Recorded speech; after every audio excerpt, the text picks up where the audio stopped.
Alright, today I'm going to be teaching you how to wind a bobbin. So first things first, make sure your machine's plugged in, and then we're going to take the spool pin, make sure it's extended, put the thread on top.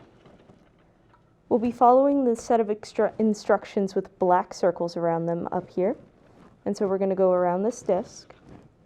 We're going to place our bobbin on this other spool here,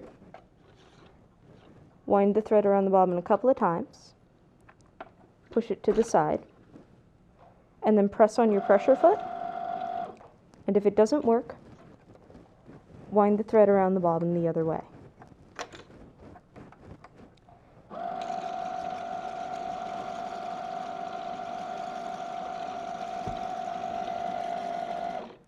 Wind till completion, push your bobbin back to the side, take it off the thing,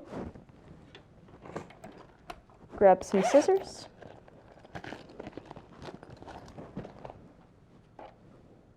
cut the thread, and you've wound a bobbin.